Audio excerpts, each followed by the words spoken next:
Apocalypto world cinema की एक बहुत ही बेहतरीन मूवी है।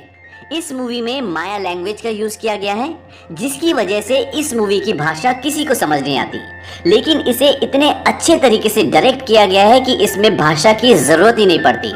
हम हर किसी को रेकमेंड करेंगे कि इस मूवी को जरूर देखें। मूवी शुरू होती है और मूवी शुरू होने के साथ ये दिखाते हैं कि जंगल में एक जंगली कबीला एक सुअर का शिकार कर रहे होते हैं। सुअर भाग रहा होता है और वो सुअर को पकड़ने के लिए अलग अलग तरह से कोशिश कर रहे होते हैं। तभी सुअर का पैर एक रस्सी से टकराता है, जो कि उन्होंने एक फंदा लगाया होता है। दरअसल वो इस तरह के फंदे जंगल में लगा के रखते हैं। तो जैसे सुअर का पैर रस्सी से टकराता है, सामने से एक बहुत बड़ा लकड़ी का टुकड़ा आता है, जिसमें नुकीली नुकीली लकड़ियां लगी होती हैं और सुअर के पेट में घुस जाती हैं और सुअर मर जाता है। वो सब बहुत खुश होते हैं। ये जो कबीला है ये बहुत ही हंसी मजाक, बहुत ही मस्ती करने वाला कबीला होता है। इसके बाद वो शिकार को वहीं पर काटते हैं और सबको एक एक टुकड़ा खाने के लिए देते हैं। किसी को दिल देते हैं, किसी को कान देते हैं, किसी को नाक देते हैं। उनमें से एक इंसान ऐसा होता है जिसकी संतान नहीं हो रही होती और सब उससे बहुत मजाक करते हैं। अब जब उसकी बारी आती है तो वो उसे सुअर के टेस्टिस निकाल के देते हैं और कहते हैं कि इसे खाने से संतान हो जाती है। वो बोलता है कि तुम झूठ बोल रहे हो। वो कहता है कि मैं झूठ नहीं बोल रहा, मेरे पिता ने इसे 10 बार खाया था। मेरी 8 बहनें हैं और एक बड़ा भाई है और एक मैं, यानी कि हम टोटल 10 हैं। मेरे पिताजी ने 10 बार खाया था तो उनके 10 बच्चे हुए। और जो उसे ये बोलता है वही इस फिल्म का मेन हीरो है। उसके पिताजी पीछे खड़े होते हैं। वो आदमी इशारे से उनसे पूछता है कि क्या आपने खाए थे? बोलता हाँ। अब जैसे वो उसे खाता है उसका टेस्ट बहुत ही गंदा होता है, वो खा ही नहीं पाता। इतने में सब हंसने लग जाते हैं, उसका मजाक उड़ाते हैं और वो आपस में लड़ने लग जाते हैं। तभी हीरो के जो पिताजी होते हैं, जिन्होंने बोला था कि मैंने खाया था, वो पीछे से आते हैं और उनकी लड़ाई छुड़वा देते हैं। उसको अपने साथ साइड में ले जाते हैं। साइड में ले जाकर वो उससे बोलते हैं कि तुम्हें और स्ट्रांग बनना पड़ेगा, तुम बार बार मजाक का पात्र क्यों बनते हो? वो बोलता है कि मेरे बच्चे नहीं होते इसलिए मेरा मजाक उड़ाते हैं। वो कहता है कि मेरे पास एक ऐसी दवा है जिसको यूज करने से तुम्हारे बच्चे हो जाएंगे। वो कहते हैं कि सच में क्या ऐसा हो सकता है? वो कहता है कि हाँ ऐसा हो तो सकता है, लेकिन एक बात का ध्यान रहे, जो दवा मैं तुम्हें दे रहा हूँ ये बहुत स्ट्रांग है। वो कहता है कि प्लीज मुझे दवा दे दो, मैं किसी भी तरह से बाप बनना चाहता हूँ और इन सब का मुंह बंद करना चाहता हूँ। वो कुछ पत्ते निकालता है और उसे देता है और वो उसी टाइम खाने वाला होता है। वो कहता है इसे अभी मत खाना, जब तुम संभोग करोगे उससे पहले अपने लिंग में इसे लगा लेना, खाना मत। वो कहता है ठीक है। अब वो वापस जाकर अपने दोस्तों के पास बैठ जाता है जो सुअर को काट रहे होते हैं। तभी जो इसमें हीरो था उसको ऐसा लगता है कि पीछे कोई आ रहा है। वो खड़ा हो जाता है और उस तरफ जंगल की तरफ देखता है। वो उस तरफ देखते हुए बोलता है कि तुम क्या चाहते हो? तभी वहां से कुछ आदिवासी निकल कर आते हैं और वो 4 बड़ी बड़ी मछली उनके सामने रख देते हैं और कहते हैं कि हम सिर्फ यहाँ से गुजरना चाहते हैं। वो 4 बड़ी बड़ी मछलियां उठा लेते हैं और बदले में जो उन्होंने शिकार किया होता है उसका एक टुकड़ा उन्हें दे देते हैं और कहते हैं कि तुम यहाँ से गुजर सकते हो। इसके बाद पीछे से और बहुत सारे आदिवासी आ जाते हैं और वहाँ से गुजरने लग जाते हैं और इनमें से कई लोगों को चोट भी लगी हुई है। ये सब देखने के बाद हीरो उनसे पूछता है कि हुआ क्या था? वो बोलते हैं कि हमारा कबीला तबाह हो गया था और अब हम एक नई शुरुआत के लिए जा रहे हैं। ये कहकर वो आगे बढ़ने लग जाते हैं, लेकिन हीरो उनके पीछे जाने की कोशिश करता है क्योंकि वो जानना चाहता है कि हुआ क्या था। तभी उसका बाप उसे रोक लेता है, कहता रुक जाओ, और वो रुक जाता है। इसके बाद उसके पिता कहते हैं कि वापस गांव चलो और सब वापस गांव की ओर जाने लग जाते हैं। लेकिन पूरे रास्ते में हीरो काफी परेशान होता है। उसके पिता बोलते हैं कि तुम परेशान हो? वो कहता हाँ मैं हूँ। उसके पिता बोलते हैं कि वो जो कबीला था उनके दिल में डर बैठ गया था और डर का कोई इलाज नहीं होता, और मैं तुम्हें सलाह देता हूँ कि तुम भी मत डरो और अपना ये डर लेकर गाँव में तो बिल्कुल मत जाना। अब वो अपने कबीले में पहुंच जाते हैं। उनका कबीला काफी खुशहाल होता है, सब हंसी मजाक करते हैं और वो आदमी जिसका सब मजाक उड़ाते हैं उसको आके एक बुढ़िया पकड़ लेती है जो उसकी सास होती है। वो उसे कहते हैं कि तुमने हमें धोखा दिया, मुझे पोता चाहिए, अगर तुम मुझे पोता नहीं दे सकते तो मैं तुम्हारी जगह किसी और को ले आऊंगी। अब वो और उसकी बीवी अंदर चले जाते हैं ताकि वो सहवाग कर सके। आपको याद होगा कि हीरो के पिता ने उसे जंगल में एक दवा दी थी कि अपने लिंग पर लगा लेना और इसे बच्चा पैदा हो जाता है।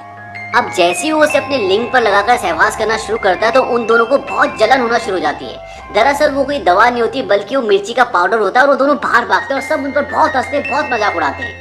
इसके बाद जो इसमें हीरो था अपने घर पर जाता है, अपनी पत्नी से मिलता है। उसका एक बेटा होता है और एक बच्चा उसकी पत्नी के पेट में होता है। वो उन दोनों से बहुत प्यार करता है। इसके बाद ये दिखाते हैं कि कबीले में सब नाच रहे होते हैं, गा रहे होते हैं, लेकिन हीरो कहीं ना कहीं खोया होता है क्योंकि आज सुबह जो उसने उस कबीले की हालत देखी होती है उससे कहीं ना कहीं उसके दिल में एक डर बैठ गया था। उसकी पत्नी उसे बोलती है कि तुम इतने गुमसुम क्यों, मेरे पास वापस लौट आओ, और वो अपनी पत्नी की गोद में सिर रख के लेट जाता है। लेकिन उसके दिमाग में अभी भी वो सुबह वाली सारी बातें घूम रही होती हैं। इसके बाद ये दिखाते हैं कि उसे रात को एक सपना आता है और सपने में उसे वही आदमी आता है जिसने सुबह उसे मछलियां दी थी। उसका पेट फटा हुआ है, उसके हाथ में मांस है और सामने कुत्ता भौंक रहा है और वो उन्हें बोलता है कि भागो। और इतने में उसकी नींद खुल जाती है और बाहर सच में कुत्ता भौंक रहा होता है। तभी बाहर एक आदिवासी को दिखाते हैं जो कि बहुत ही खूंखार होता है और उसके सभी साथी पेड़ों के पीछे छुपे होते हैं। वो अपने साथियों को इशारा करता है, तभी उसके सारे साथी बाहर आते हैं जिनके हाथों में मशालें होती हैं। अब वो सब उनके कबीले की ओर बढ़ते हैं। हीरो तो पहले से उठा होता है, उसको एहसास होता है कि कोई हमारी तरफ आ रहा है। वो बाहर जाके देखता है तो उसे एक दो मशालें दिखती हैं। वो अंदर जाता है, जल्दी से अपने बीवी बच्चों को उठाता है और बाहर की तरफ ले जाता है। तभी उन आदिवासियों में से एक आदिवासी उसे देख लेता है जो उसके कबीले की ओर बढ़ रहे होते हैं और वो उसे मारने के लिए आता है, लेकिन वो जो हीरो होता है वो उसे मार देता है और अपने बीवी बच्चे को लेकर एक कुएं के पास जाता है, उन दोनों को बांधता है और कुएं के नीचे छोड़ना शुरू कर देता है। कुआं बहुत गहरा होता है तो वो धीरे धीरे अपने बीवी बच्चों को नीचे छोड़ रहा होता है क्योंकि उसकी बीवी प्रेग्नेंट भी होती है। अब तक जितने वो आदिवासी थे जो उसके कबीले की ओर बढ़ रहे थे, उन्होंने उसके कबीले पे हमला कर दिया है, सारा कबीला जला दिया है। आदमी और औरतों को मार रहे हैं, उन्हें बंदी बना रहे हैं। जो कबीला बाहर से आया होता है वो बहुत ही खूंखार होता है, बहुत ही शक्तिशाली होता है। अभी हीरो अपनी बीवी और बेटे को नीचे कुएं में छोड़ ही रहा होता है कि तभी वहां से एक आदिवासी उसे देख लेता है और उसकी तरफ भागता हुआ उसे मारने के लिए आता है। अब वो जल्दी जल्दी से अपनी बीवी को नीचे छोड़ना शुरू कर देता है और उसकी बीवी नीचे गिर जाती है। इतने में वो आदमी पीछे से आदिवासी जिसने उसे देख लिया था वहाँ पे आ जाता है। उन दोनों की हाथापाई होती है। वो उसके पैर पे एक अड़ंगी मारता है और वो भी आदमी कुएं में गिरने वाला होता है, लेकिन उसका पैर पकड़ लेता है। और अब वो जो आदमी लटका होता है वो नीचे देख लेता है कि एक औरत है, लेकिन इससे पहले कि वो किसी को बता पाता हीरो उसे मार देता है और वो बोलता है कि मैं अपने कबीले की, अपने दोस्तों की रक्षा करने के लिए जा रहा हूँ, उनकी मदद के लिए जा रहा हूँ, तुम यहीं रुकना। उसकी बीवी बोलती है कि तुम मत जाओ। वो कहता है कि मैं वादा करता हूँ मैं आऊंगा, और वो वहाँ चला जाता है।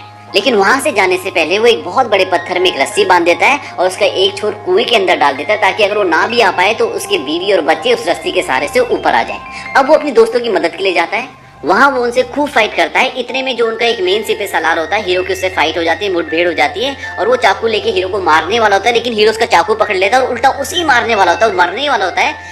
तभी उनके कबीले का सरदार आ जाता है और हीरो को पीछे से बंदी बना लेते हैं। अब जब वो हीरो को बंदी बना लेते हैं तो हीरो जिसको मारने वाला होता है वो हीरो को मारना चाहता था, वो उसे मारने वाला होता है कि उनका कबीले का सरदार रोक देता है, बोलता है मुझे जिंदा चाहिए। अब वो हीरो को बंदी बना लेते हैं और हीरो के सामने उसके पिताजी भी बंदी बने होते हैं। हीरो अपने पिताजी से बोलता है कि मुझे माफ कर दो पिताजी। ये बात वो आदमी सुन लेता है जिसको हीरो मारने वाला होता है और वो उससे बदला लेने के लिए उसके पिताजी का उसके सामने गला काट देता है।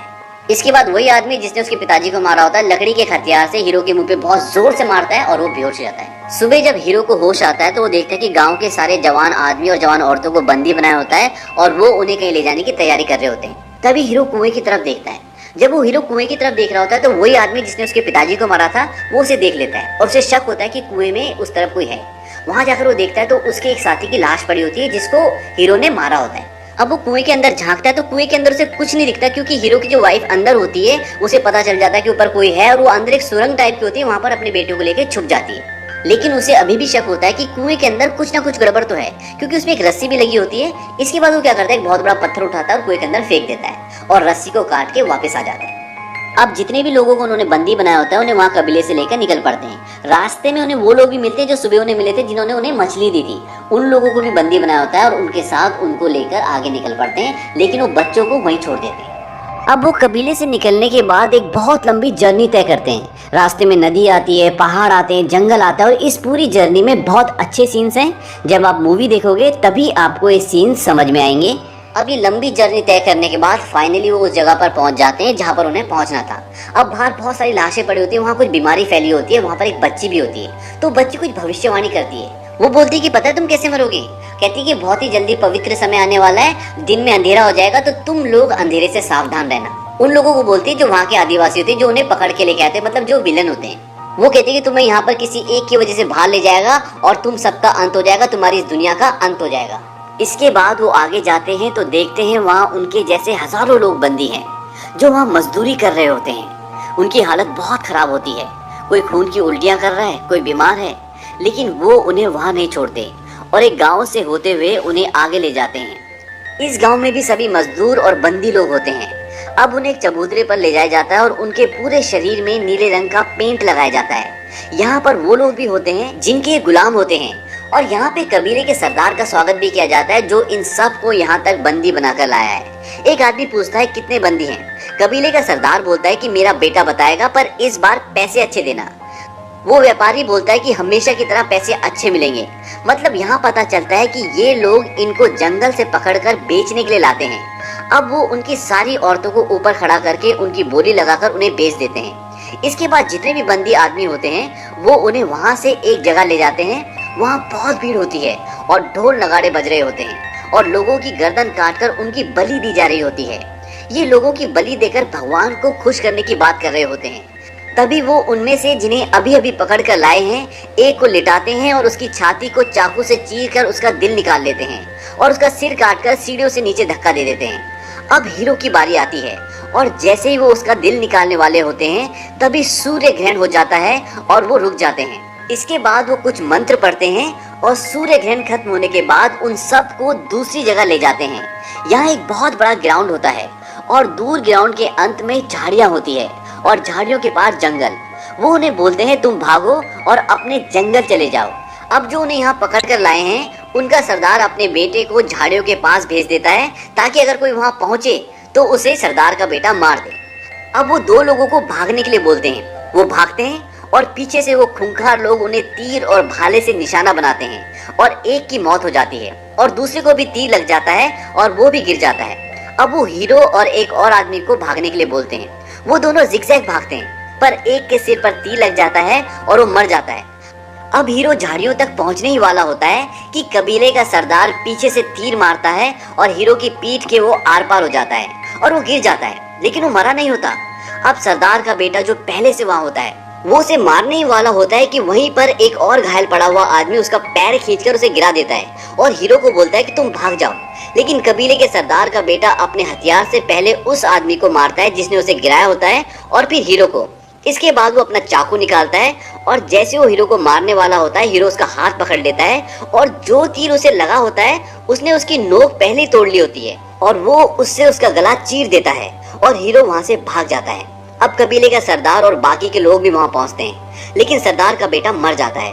अब वो सब मिलकर उसका पीछा करते हैं। हीरो घायल होता है पर वो किसी भी कीमत पर अपने घर पहुँचना चाहता है क्योंकि उसकी पत्नी और बच्चा कुएं के अंदर फंसे हुए हैं और वो उन्हें बचाना चाहता है। हीरो भागते भागते बहुत थक जाता है क्योंकि वो घायल भी होता है। अब उसे एक पेड़ दिखता है जो टूट के एक पेड़ के सारे टिका होता है, तो हीरो भागता हुआ उस पेड़ पे चढ़ जाता है। उसके बाद वो कबीले वाले उस पेड़ के नीचे से गुजरते हैं लेकिन वो उसे नहीं देख पाते। लेकिन हीरो की बॉडी से खून टपक रहा होता है, तो जब कबीले वाले नीचे से गुजरते हैं तो एक आदमी के ऊपर हीरो का खून गिर जाता है। कबीले वाले आगे पहुंचते तो देखते आगे कोई हलचल नहीं होती, तो वहाँ पे रुक जाते हैं। तब कबीले का सरदार देखता है कि उसके एक आदमी के ऊपर खून गिरा हुआ है, तो जब वो खून देखता है तो ये समझ जाता है कि वो आदमी ऊपर कहीं पेड़ पर छुपा हुआ है। अब हीरो जिस पेड़ पर बैठा होता है वहीं पर वो देखता है कि एक ब्लैक पैंथर का बच्चा भी होता है और तभी ब्लैक पैंथर भी आ जाता है। अब हीरो भागना शुरू करता है उसी तरफ जिस तरफ वो लोग उसे ढूंढते हुए आगे गए थे। अब उसकी हलचल से उन्हें पता लग जाता है कि आगे से कोई आ रहा है और वो भी उसका पीछा करने लग जाते हैं और उसके पीछे होता है ब्लैक पैंथर। अब ब्लैक पैंथर जैसे हीरो के करीब पहुंचने वाला होता है, उस पर अटैक करने वाला होता है, तभी कबीले का एक आदमी जो उसे ढूंढ रहे होते हैं वो ब्लैक पैंथर और हीरो के बीच में आ जाता है और ब्लैक पैंथर हीरो को छोड़कर उसके ऊपर अटैक कर देता है और उसे मार देता है। और बाकी के लोग जो उसके कबीले के लोग होते हैं वो भी वहाँ पे रुक जाते हैं और वो ब्लैक पैंथर को मार देते हैं। उसके बाद वो आगे बढ़ते हैं हीरो को पकड़ने के लिए और हीरो भाग रहा होता है। अब कहीं ना कहीं इन सब के दिल में एक हल्का सा डर पैदा हो जाता है क्योंकि बच्ची ने भविष्यवाणी की थी कि तुम सब का अंत होने वाला है और ये सब वो आपस में डिस्कस कर रहे होते हैं। तभी कबीले का सरदार बोलता है कि डर उसके दिल में है, तभी वो हमसे भाग रहा है। एक बार वो मेरे सामने आ जाए तो मैं उसकी स्किन को छील दूंगा, मतलब उसकी त्वचा को छील दूंगा। एक जगह हीरो सांस लेने के लिए पेड़ का सहारा लेकर रुकता है तो उसके शरीर पर जो नीला रंग लगा होता है वो पेड़ पे लग जाता है। अब जब वो पीछा करते करते उस पेड़ तक पहुंचते हैं तो उनमें से एक आदमी देख लेता है कि उसके शरीर का रंग उस पेड़ पे लगा हुआ है और वो बाकी लोगों को बताता है कि ये देखो नीला रंग यहाँ पे लगा हुआ है और उसका हाथ उसी रंग पे होता है। तभी उसको एक सांप काट लेता है और उसके पूरे शरीर में जहर फैल जाता है और सबको पता होता है कि अभी मर जाएगा, इसीलिए सब उसको वहां पर छोड़कर आगे निकल जाते हैं और दोबारा वो उसका पीछा करना शुरू कर देते हैं। अब पीछा करते करते वो उसके बहुत करीब पहुंच जाते हैं। हीरो भागता रहता है और रास्ता आगे खत्म हो जाता है। आगे एक बहुत बड़ा झरना होता है, अगर उस झरने से वो कूदेगा तो शायद वो बच भी ना पाए और पीछे भी उसकी मौत होती है। अब उसके पास वहां से कूदने के अलावा कोई चारा नहीं होता और वो उस झरने से नीचे कूद जाता है, लेकिन वो मरता नहीं, वो बच जाता है और तैरते हुए किनारे तक पहुंच जाता है। और किनारे पर पहुंचने के बाद वो उन सबको ललकारता है। वो उसे ऊपर से देख रहे होते हैं। अब ललकारता क्यों? क्योंकि वो अपने जंगल में पहुंच जाता है। वो उन्हें चैलेंज करता है, कहता है कि मेरे बाप ने यहाँ पे शिकार किया था और मैंने भी यहाँ पे शिकार किया और मेरे बेटे भी यहाँ शिकार करेंगे, और उन्हें चैलेंज करता है, कहता है आ जाओ। अब उनमें से एक आदमी बोलता है कि हमें इसके पीछे नहीं जाना चाहिए, हमें वापस चले जाना चाहिए। तभी कबीले का सरदार अपने एक आदमी को मार देता है और झरने से नीचे गिर जाता है और सबको बोलता है कि अब हम एक एक करके कूदेंगे। अब एक एक करके सब कूदते हैं। पहला आदमी बच जाता है, दूसरा आदमी जब कूदता है तो उसका सर नीचे पत्थर से टकरा जाता है और मर जाता है।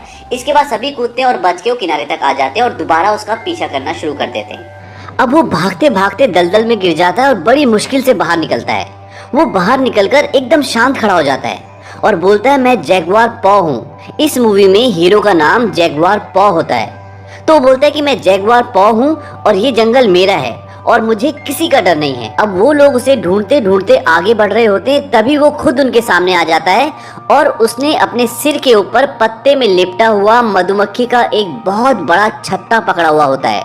वो उस छत्ते को उनकी तरफ फेंकता है और वहां से भाग जाता है। मधुमक्खियां उन लोगों को बहुत बुरी तरह काटती है और वो लोग भी अपने को बचाने के लिए इधर उधर भागते हैं। अब हीरो को एक पीले रंग का मेंढक मिलता है। ये एक जहरीला मेंढक है। वो उसे पकड़ लेता है और कुछ बड़े बड़े कांटे तोड़कर मेंढक के शरीर से उन कांटों में जहर लगाता है। अब वो बहुत चालाकी से काम ले रहा होता है क्योंकि वो इस जंगल को पूरी तरह से पहचानता है और वो यहाँ बहुत बार शिकार भी कर चुका है। वो एक पेड़ के मोटे तने में अपने शरीर का कीचड़ लगा देता है ताकि उन्हें लगे कि वो वहीं से निकला है और खुद वहीं पत्तों के पीछे छुप जाता है। अब जब वो एक एक करके वहां से निकलते हैं तो वो एक पत्ते को गोल करके उसके अंदर एक कांटा डालकर जोर से फूंक मारता है और कांटा सीधा उस आदमी की बॉडी में जाकर गड़ जाता है जो लास्ट में आ रहा होता है। ऐसे ही एक एक करके वो उसे 3 कांटे मारता है और वो नीचे गिर जाता है। गिरते हुए उसके मुंह से एक दर्द भरी आवाज निकलती है जिसे उसका दोस्त सुन लेता है। ये वही आदमी होता है जिसने हीरो के बाप को मारा था। अब हीरो जब बाहर निकलता है तो उस वक्त वो आदमी भी उसके सामने आ जाता है। अब जो आदमी नीचे पड़ा है उसके सामने उसका हथियार गिरा होता है। वो हथियार उन दोनों के बीच में पड़ा होता है। अब हीरो के पास तो कोई हथियार नहीं होता लेकिन दूसरे आदमी के पास हथियार होता है। अब वो दोनों एक दूसरे की ओर भागना शुरू करते हैं। जैसे ही वो एक दूसरे के करीब पहुंचते हैं तो वो आदमी जोर से हीरो पर प्रहार करता है पर वो स्किड करके नीचे से निकल जाता है। फिर भी उसके सिर पर चोट लग जाती है पर वो स्किड करते करते नीचे से हथियार उठा लेता है और इससे पहले कि वो हीरो को दोबारा पलट कर मार पाता, हीरो उसके सिर पर पूरी जान से मारता है और वो घुटनों के बल गिर जाता है और हीरो उस पर एक और जोरदार प्रहार करता है और वो मर जाता है। और अब बारिश शुरू हो जाती है और उसके बीवी बच्चे कुएं में हैं और कुएं में पानी भरना शुरू हो जाता है। ये बहुत ही इमोशनल सीन है क्योंकि उसकी वाइफ को पेन शुरू हो जाता है और उसकी किसी भी वक्त डिलीवरी हो सकती है। वो भागते भागते कुएं के पास आता है। उसकी बीवी और बच्चे बोलते हैं जल्दी हमें यहाँ से बाहर निकालो, लेकिन वो वहाँ से भाग जाता है क्योंकि उसके पीछे वो तीनों आदिवासी आ रहे होते हैं। अब उन तीनों में से जो उनका मेन सरदार होता है वो तो उसके पीछे निकल जाता है पर वो दोनों पीछे रह जाते हैं और वो उसकी बीवी और बच्चे को देख लेते हैं। पर इस वक्त वो उसे पकड़ना चाहते हैं यानी कि हीरो को पकड़ना चाहते हैं तो वो उसके पीछे चल देते हैं और उसकी बीवी और बच्चे को वहीं छोड़ देते हैं। अब हीरो भागता भागता रुक जाता है क्योंकि उसे कुछ दिखता है। वो थोड़ा सा घूमकर आगे बढ़ता है लेकिन तब तक कबीले का सरदार जो उसमें मेन विलन है वो उसे तीर मार देता है और वो तीर सीधा उसके दिल से थोड़ा सा ऊपर लगता है और वो वहीं गिर जाता है। अब वो बड़ी मुश्किल से खड़ा होता है और तीर को तोड़ देता है और उसे चैलेंज करता है कि आजा। वो अपना तीर कमान नीचे फेंकता है, चाकू निकालता है और उसकी तरफ भागना शुरू करता है। तभी उसका पैर किसी चीज पर टकराता है। दरअसल ये एक फंदा होता है। आपको शुरू का सीन याद होगा जब वो एक सूअर का शिकार कर रहे होते हैं। सूअर का पैर भी एक फंदे से टकराता है और सामने से लकड़ी का एक बहुत बड़ा टुकड़ा आता है जिस पर नुकीली लकड़ियां लगी होती हैं और वो उसके शरीर में घुस जाती है। ये वही फंदा होता है। अब जैसे ही उसका पैर टकराता है तभी सामने से वही लकड़ी का टुकड़ा आता है और उसके शरीर में घुस जाता है। और इस तरह से इस मूवी में जो सबसे खतरनाक कैरेक्टर यानी विलन होता है उसकी मौत हो जाती है। अब वो वहाँ से भाग जाता है क्योंकि बाकी के 2 लोग भी वहाँ पहुँचने वाले होते हैं। उधर दूसरी ओर कुएं में पानी भरता ही जा रहा है और पानी उसकी बीवी की गर्दन तक पहुँच जाता है और उसी वक्त उसे पेन शुरू हो जाता है और उसकी डिलीवरी उसी पानी में हो जाती है। और दूसरी तरफ हीरो भागते भागते समंदर के किनारे तक पहुँच जाता है। वो घायल होता है, बहुत थक गया होता है। तभी वो समंदर की तरफ टकटकी लगाकर देखने लग जाता है और तभी वो दोनों भी वहाँ पहुँच जाते हैं पर उसे मारते नहीं है बल्कि वो भी समंदर की ओर देखना शुरू कर देते हैं। वहाँ समंदर पर कुछ बड़े बड़े शिप खड़े होते हैं और नाव से यूरोपियन जिनके हाथ में क्रॉस का निशान होता है वो जंगल की तरफ आ रहे होते हैं। अब हीरो मौका देखकर वहाँ से भाग जाता है और कुएं पर जाकर अपने बीवी बच्चों को बचा लेता है। अब वो अपने बीवी बच्चों के साथ जंगल में जा रहा होता है। तभी उसकी बीवी दूर से वो बड़े बड़े शिप्स देखती है और बोलती है कि हमें वहाँ जाना चाहिए। वो बोलता है कि हमें जंगल में जाना चाहिए एक नई शुरुआत के लिए और वो जंगल के अंदर की तरफ चले जाते हैं और इसी के साथ ये फिल्म खत्म हो जाती है।